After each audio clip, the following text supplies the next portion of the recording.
Kumusta? Mabuti!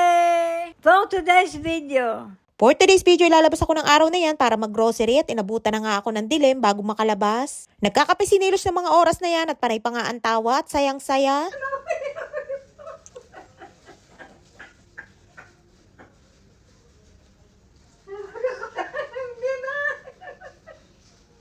At ayun nga't sa kakatawa ni Nilush ay nasa mid na.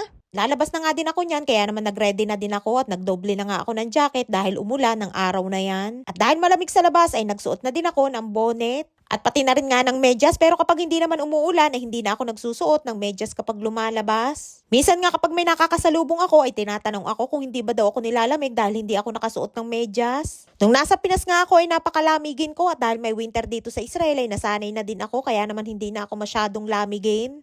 Bye-bye.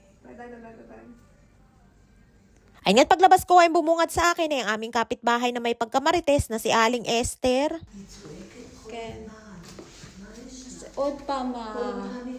Ken. Ay nga't kinakamusta sa akin si Nili bakit daw panay na naman ang sigaw. Minsan nga kapag wala sa mood si Nili ay nag-iiyak ito at sumisigaw at sa sobrang lakas ng pagsigaw ay dinig ng mga kapitbahay sa buong building. At dahil alam naman ni Aling Esther ang kondisyon ni Nili ay sabi ko ay bumalik na naman ang sakit nito. Lagi niya nga daw naririnig na sumisigaw si Nili at panay daw ang salita. At tinatanong pa nga ni Aling Esther kung hindi ba daw binibigyan ng gamot. Ang sabi ko ay madaming gamot si Nili at pati nga pampatulog na may pampakalma ay meron din. Ang kaso ay kahit nga pampatulog na gamot ay hindi rin umepekto kay Nilush. Mabait naman si Aling Esther at kapag nakikita niya nga ako ay lagi niyang kinakamusta sa akin si Lola at Nili. Pababa na nga ako niyan at madilim na din sa labas. 5:30 pa nga lamang yan ng hapon at maaga lamang dumilim dahil umulan.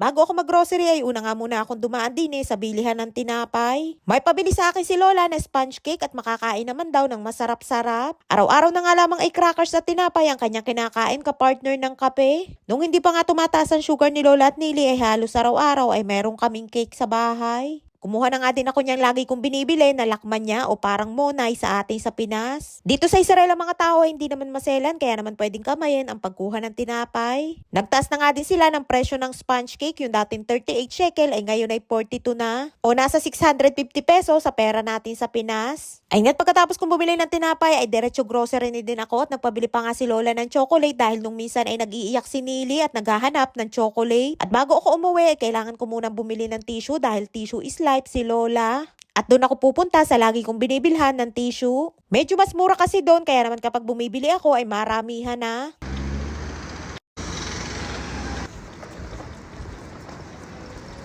Pagdating ko nga dyan ay nagtaka ako dahil maaga pa naman pero sarado na sila. At dahil nga may kalabuan ng aking mata ay akala ko ay sarado lamang kaya madilim yung tindahan. Ay kupot nang tingnan kong mabuti kaya pala maitim yung tindahan ay dahil nasunog. Una ko nga naisip ay yung may-ari ng tindahan ay nakakaawa nga dahil nasunugan. Mabait pa naman sa akin yun at linggo-linggo nga ay sa kanya ako bumibili ng tissue. Hindi nga ako pwedeng umuwi ng walang dalang tissue at buti na nga lamang at merong malapit na tindahan na pwede kong bilhan. Di nga ako nakakita ng tissue na katulad nung binibili ko dun sa tindahan na nasunog. Ang kaso kapag bumili ako din ay wala silang malaking plastic bag na lalagyan. Kaya ang ending ay bit-bit ko na lamang din at 4 na bundle nga lamang ang aking binili. Buti na nga lamang at merong hawakan at hindi naman ako nahirapan dahil magaan lamang din naman.